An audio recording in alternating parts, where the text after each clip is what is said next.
Altrincham have followed up the 5-0 demolition of Weymouth on Tuesday night with another fantastic victory at the J Davidson Stadium this afternoon. Altrincham 4, Eastleigh 0. Phil Parkinson, Altrincham manager, joins us. Phil, it's been a terrific week on the back of a decent performance at Maidenhead last Saturday as well.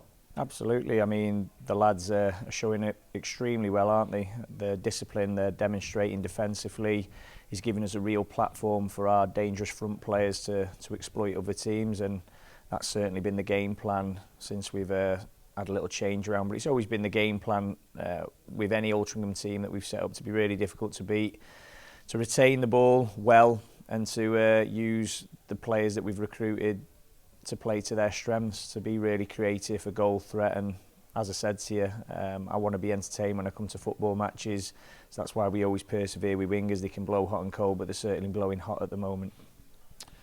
And the team's full of confidence at the moment, right through from 1 to 11, and all areas of the team are functioning very well. They are. I mean, that's what I just said to you. The units are doing great. They've bedded in now. And I think you're seeing a little bit more with the attacking play, with the results that we're getting. Obviously, when we brought in some of the new younger lads, we're a little bit apprehensive with regards to the amount of time we've had to work with them, but they've done ever so well. You look at young Eddie and Harry, Coops coming in. They had very little time to sort of settle in. You're expecting results straight away, and they've hit the ground running, and they've certainly lived up to the reputations and the billings from what I've seen and how I introduced them to the club and sold them to the club with the viewpoint of bringing them on loan, and they've been absolute value for money. Ryan Colclough, 2 goals this afternoon, and he's got to be one of the best players in this division. I don't want to big him up too much because we'll probably end up losing him, but yeah, I've gone on record. I mean, it's quite poignant that you did an interview with him tonight.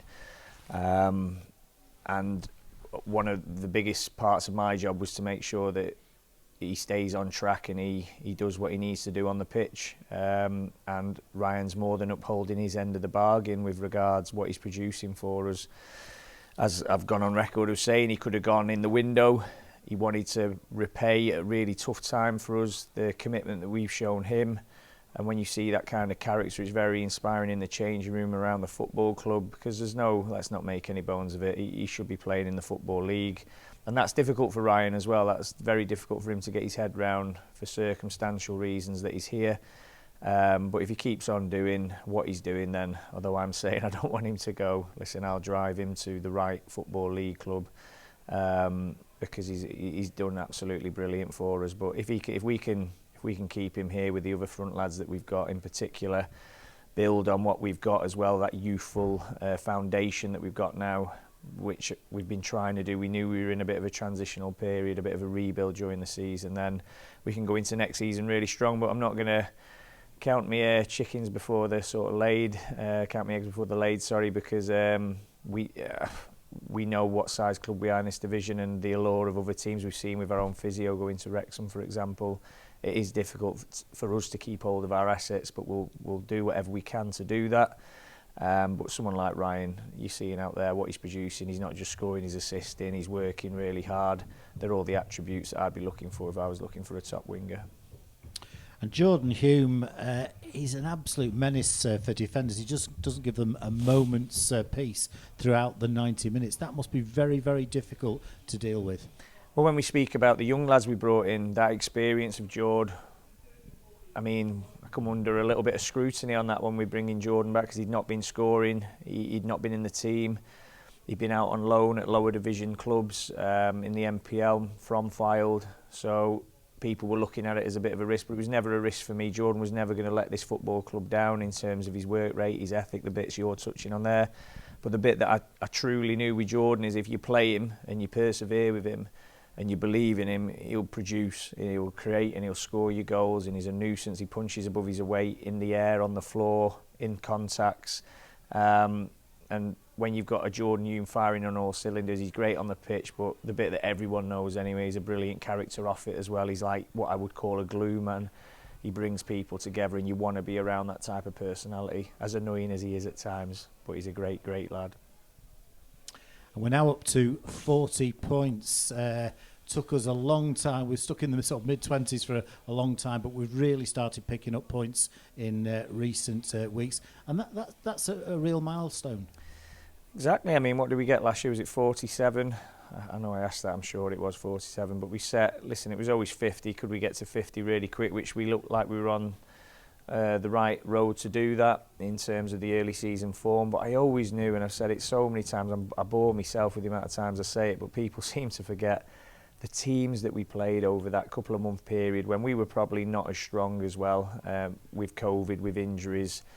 It just absolutely derailed us, and I've said ever since we've been in this division, we have to get everything right to get results in this division. And what you're seeing is the fruits of that labour, the results we're getting on the pitch, because we persevered, we believed, we had a vision, we knew where we would get. We didn't get too carried away when we were winning a little bit, and we certainly didn't get too down. It was hard. Losing's hard. Nobody likes losing. Nobody wants to accept it. And in football, it normally means I lose my job or people get moved on out of the football club. But from top to bottom, fans included, you guys, we all know what we are and we all know what we were working towards. And I could see the light at the end of the tunnel with regards these results coming. But the thing is, you have to get through that tough time as well. And we did that as a football club, and that's why we're getting these results now. When we had the tough time in the mid-season, it started with a defeat at Eastleigh, where we did okay on the day. But remarkably, of the side that started this afternoon, only two of them started at Eastleigh, Matty Costello and Toby Malarkey. There's lots of reasons for that, but it does show what a difficult topsy-turvy season we've had in terms of players who we can select. You just took the words out of my mouth in terms of the point I was going to make. If you look at the strength of the team, and that's not being disrespectful to the lads who played that day, to what we were able to put out today. People contribute from the bench really well, who were probably starting. People who haven't been in and around the first team were probably in the team. That's when COVID hit, and we had to get through it. I don't think Ryan Colclough was available that day. I can't remember if he was available or if he come on. But people like that, big players, for us, you take, and as I'm going back to that, we've got to get 100% of things right to get results in this division. If we have them things set against them, we only narrowly got beat that day 2-1.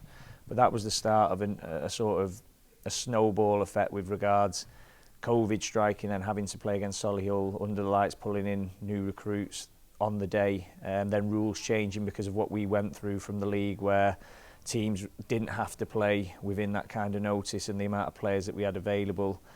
But listen, people will look at that as just excuses. You're at a certain level, you have to get on with it. And I speak to many managers as well, still in the NPL and the Conference North, and they tell me about their struggles.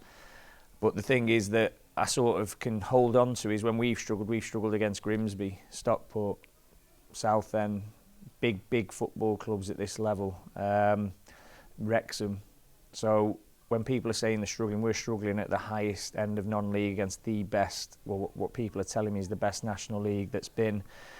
And I've had other people telling me as well, fans, people who've been around the club a lot longer than me, that we've never survived the relegation battle. So we were in there at one point, and I'd like to think we've come out the other end of that, and that's a first for this football club. We've been comfortable both seasons if we can finish as strongly as we look like we're going to finish, and we finished comfortably last year. It's going to be a first for this football club for a long time. So to do that in consecutive seasons is a major achievement, in my opinion, anyway.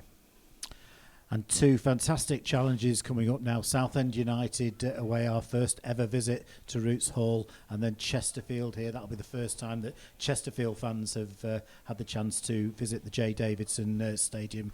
They should be big occasions and a really good opportunity for these players to show where they're at and how far they've come.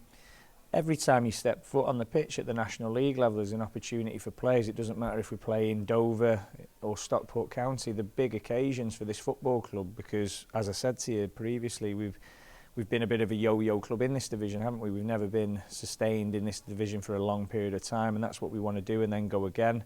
So any football team we come against is a chance for our lads to show whereabouts they're at, and I'd like to think, just looking at the last couple of games, we've shown that we've really grown in this division, but also recovered. So that's probably a better word than grown, because I feel the players are gaining experience. It's our second season in this division. Each season they're going to gain experience, gain understanding, gain knowledge. but it also shows that we recruited right 5 years ago. So some of them players are still playing now in the National League and showing that they're more than capable, and we're recruiting well with the lads we're bringing in from under 23s and able to recruit the likes of Elliot Osborne, Isaac Marriott's, where we're making good decisions and they're helping to move us forward. The great ages, all these players that we're bringing in, but again, we're not ageist. If we find the right player, we'll bring them in if they make us stronger. That's thoughts of Altrincham manager Phil Parkinson. 5 clean sheets out of the last 6 games, 13 points from the last 18. Altrincham up to 13th in the National League and have reached 40 points.